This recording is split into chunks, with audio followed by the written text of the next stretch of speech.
모두 앉으시기 바랍니다. 주님의 은총과 평화가 여러분과 함께 하시기를 빕니다. 새해 들뜬 분위기를 뒤로하고 이제 차분하게 한 해의 계획을 하나둘 실천해 나가는 희망의 계절입니다.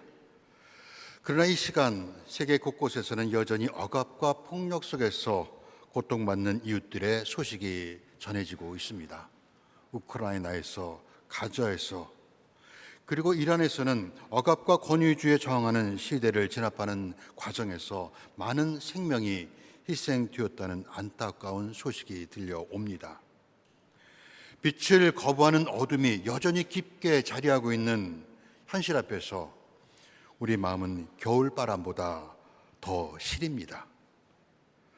그러나 공연의 빛은 가장 어두운 것을 비추며 세상의 폭력과 죄악을 온몸으로 끌어안으신 하느님의 어린 양이 우리와 함께 계십니다.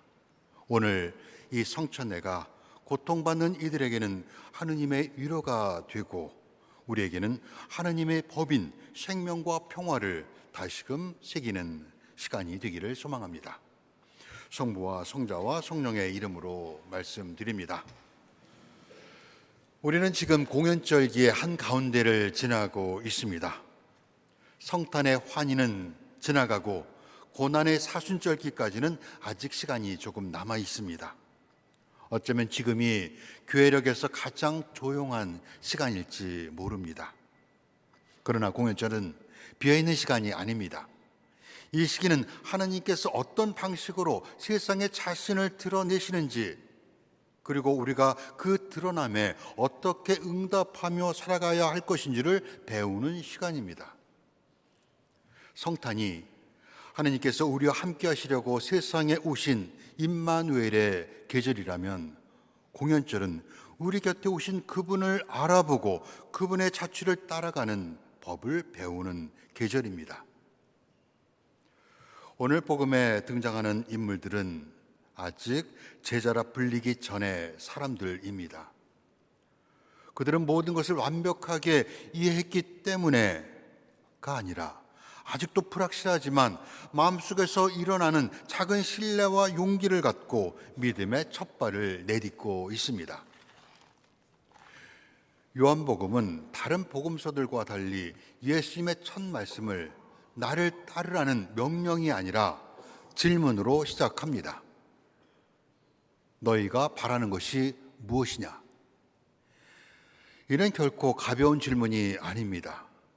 우리 삶이 어디를 향하고 있는지, 무엇을 가장 소중히 여기며 살아가고 있는지를 비추는 질문입니다. 우리는 무엇을 찾고 있는지, 무엇에 귀를 기울이며 살아가고 있는지를 스스로 분별하며 결정해야 합니다. 하지만 신앙은 처음부터 정답을 알고 시작하는 것은 아닙니다. 먼저 우리가 바라는 것이 무엇인지, 무엇을 찾고 있는지를 묻는 데서 시작합니다. 세례 요한은 예수님을 가리켜 이 세상의 죄를 없애시는 하느님의 어린 양이 저기 오신다고 증언합니다. 어린 양은 제단에서 우리의 죄를 대신해 드려진 희생 제물입니다. 예수님은 광야에서 뱀에 물린 자들이 기둥에 달아놓은 구리뱀을 바라보았을 때 치유되었듯이 세상의 폭력과 죄악을 온몸으로 끌어안고 십자가에 높이 달림으로써 우리를 구원하신 하느님의 어린 양이십니다. 요한은 제자들을 기꺼이 예수님께 보내고 자신은 끝까지 진리를 가리키는 손가락으로 남습니다. 이것이 교회가 있어야 할 본연의 자리입니다. 교회는 목적지가 아닙니다. 교회는 하느님을 가리키는 표지판입니다. 두 제자가 스승 요한을 떠나 예수님을 따라갑니다. 그들은 아직 예수님이 누구인지, 무엇을 요구하실지, 어디로 이끄실지, 그분을 따를 때 어떤 대가를 치르게 될지 알지 못합니다. 그저 예수님께 더 가까이 가보고 싶다는 갈망이 생겼을 뿐입니다.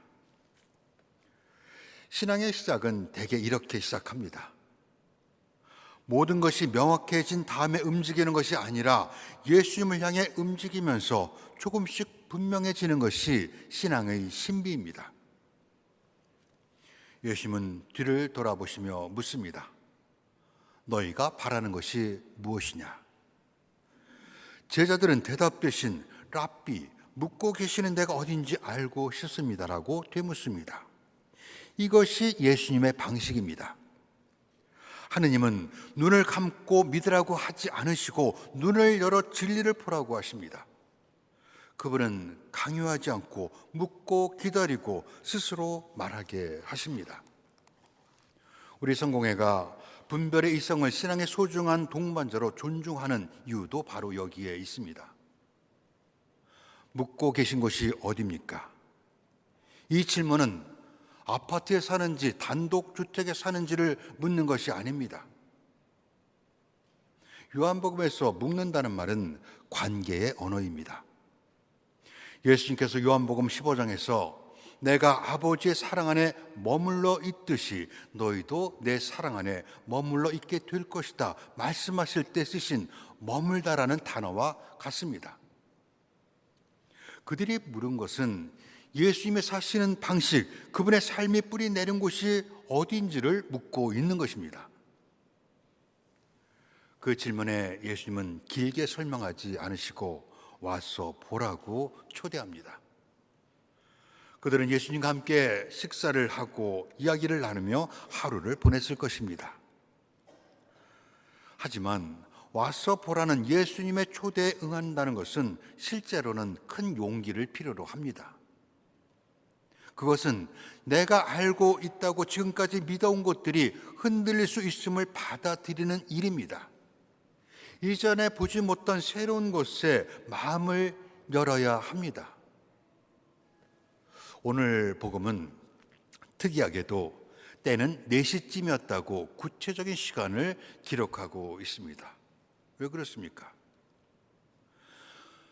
삶의 중요한 순간은 우리에게 강력한 기억으로 남습니다. 우리가 사랑하는 사람을 처음 만난 날이나 소중한 아이가 태어난 시각을 정확히 기억하는 것처럼 그날 예수님과 함께 머물렀던 안드레아는 더 이상 예전의 그가 아니었습니다. 그는 모든 것을 이해했기 때문에 믿은 것이 아니라 예수님 곁에 머물며 자신의 생각이 변화되는 것을 느꼈습니다.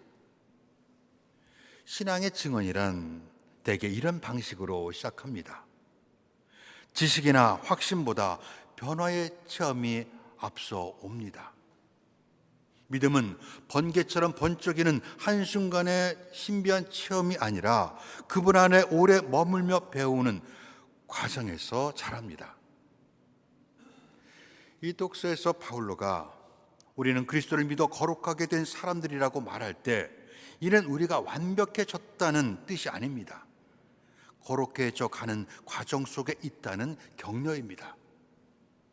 바울로는 우리는 완전하지 않지만 그리스도께서 다시 나타나실 때까지 하나님께서 우리를 끝까지 굳게 지켜주실 것이라고 약속하고 있습니다. 믿음이란 우리에게 여전히 질문이 많지만 그 질문들이 우리를 더 깊은 신앙으로 이끌 것이라는 무한한 신뢰입니다. 문제는 모든 것이 속도감 있게 움직이는 이 시대에 우리는 머무르는 법을 잊어버렸다는 것입니다. 우리는 끊임없이 움직이고 찾고 버리고 다음 것을 찾습니다. 관계도 경험도 심지어 신앙도 편의점에서 물건을 사듯 빠르게 소비해 버립니다. 그러나 깊은 진리는 머무름 없이는 찾아지지 않습니다. 고린토 교회도 그런 문제를 겪고 있었습니다. 그들은 누가 더 영적인지, 누가 더 깊은 지식을 가졌는지를 놓고 경쟁하고 다투었습니다.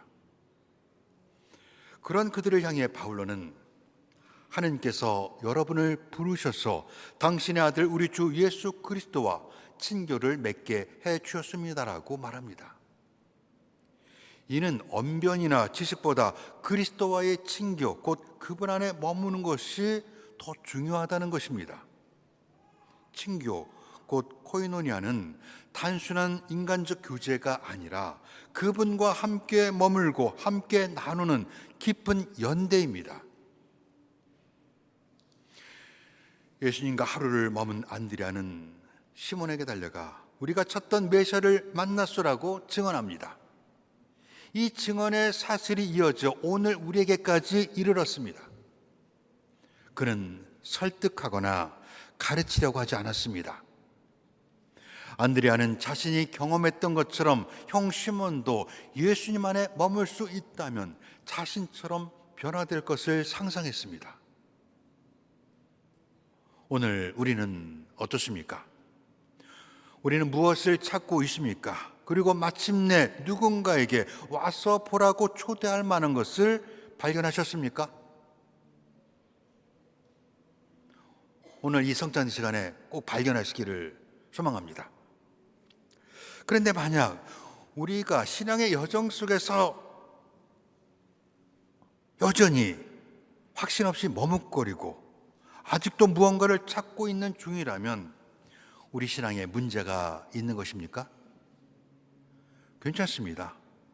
신앙은 완성이 아니라 되어가는 과정입니다. 만약 우리가 신앙의 여정에서 진리요 생명이신 예수님을 발견하게 된다면 우리는 자연스럽게 다른 이들을 초대하게 될 것입니다. 오늘 일독서에서 하나님을 찾아 헤매던 예언자 이사야는 나는 헛수고만 하였다, 공연히 힘만 빼었다고 탄식합니다. 그러나 주님께 바라고 팔았더니 나를 굽어보시고 내 부르짖는 소리 들어주셨다는 시편의 고백처럼 주님을 바라고 기다리는 인내의 시간 자체가 이미 신앙의 여정입니다. 이사야가 헛되이 수고하였다고 느낀 그 순간에도 하나님은 그를 만국의 빛으로 세우고 계셨습니다. 와서 보라는 초대는 한 번으로 끝나지 않습니다. 매일 새롭게 주어지는 초대입니다. 그러므로 매 순간 예수님 곁으로 가고 그분과 함께 머물며 그 만남이 우리를 어떻게 변화시키는지를 경험하십시오. 우리는 전래 독서 소모임에서 이를 경험할 수 있습니다. 새롭게 개설하는 온라인 전래 독서 소모임에 여러분의 참여를 바랍니다. 이제 이 시점에서 우리는 무엇을 바라느냐 하는 질문으로 다시 돌아갑니다. 여러분은 오늘 이 성찬 내에서 바라는 것이 무엇입니까? 위로입니까? 평화입니까? 아니면 은혜입니까? 예수의 질문은 바로 그 지점을 건드리고 있습니다. 너희는 무엇을 찾고 있느냐? 오늘 일독서 이사야의 말씀은 우리의 지평을 넓혀줍니다. 내가 나의 종으로 할 일은 살아남은 이스라엘 사람들을 돌아오게 하는 것으로 그치지 않는다. 너는 땅 끝까지 나의 구원이 이르게 하여라. 우리는 종종 신앙을 우리가 감당할 수 있는 만큼의 크기로 제한시켜 놓습니다. 나는 여기까지. 난 주일 미사만. 여러분은 어떻습니까? 내 마음의 평안, 내 가정의 안녕, 내 교회의 울타리 안에 머물고 싶어하는 것은 아닙니까? 그러나 신앙은 우리 내면으로만 접히지 않습니다. 하나님의 상상과 계획은 늘 우리의 생각을 앞질러 갑니다. 온 세상을 비추는 공연의 빛은 우리가 그어놓은 경계를 넘어섭니다. 세례자 요한이 바로 그 경계를 넘는 신앙을 우리에게 보여줍니다. 그는 제자들이 자신을 떠나 더 큰 진리를 따르도록 허락합니다. 우리 또한 신앙을 교리나 교회 울타리 안에 가두지 말아야 합니다. 와서 보라는 초대는 교회 안으로만 들어오라는 말이 아닙니다.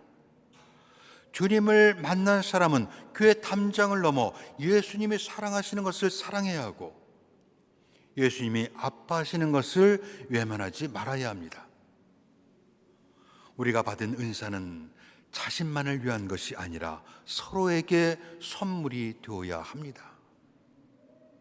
그렇다면 오늘 우리가 머물러야 할 자리는 어디입니까? 상처가 기도가 되고 기도가 타인에게 손을 내미는 실천이 있는 그곳입니다. 우리는 그 경험을 성찬례 안에서 맛봅니다. 와서 보라는 초대는 자신의 살과 피를 우리에게 내어주신 그리스도의 십자가를 바라보고 그 아래 머무는 성찬의 삶을 살아가라는 초대로 이어집니다. 그 삶은 거창한 것을 뜻하지 않습니다.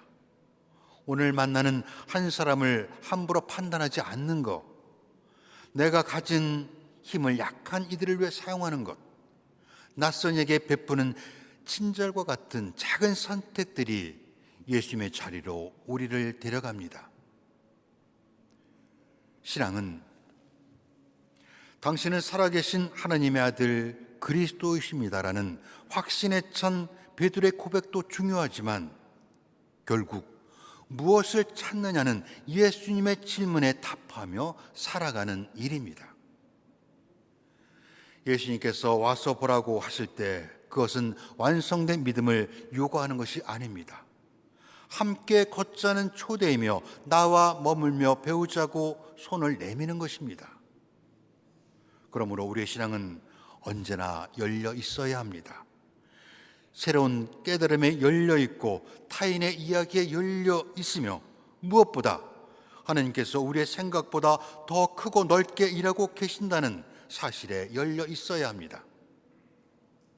그때 하느님께서는 오늘 시편의 말씀처럼 우리 입에 새 노래를 담아 주실 것입니다. 오늘 성찬례를 마치면 각자의 자리로 돌아가실 겁니다. 돌아가실 때 이 질문 하나만은 품고 가시기를 바랍니다. 나는 지금 무엇을 찾고 있는가? 그리고 아주 작은 것이라도 그 질문에 응답해 보십시오. 서두르지 말고 과장하지도 말고 그러나 멈추지도 마십시오. 그렇게 걷는 길 위에서 우리는 어느 순간 우리가 예수님을 찾고 있었다고 생각했는데 사실은 그분이 우리를 찾고 계시다는 것을 깨닫게 될 것입니다. 그 깨달음이 바로 공연절기가 우리에게 건네는 은총입니다. 은총 안에 가는 여러분이 되시기를 소망합니다. 성부와 성자와 성령의 이름으로 말씀드렸습니다.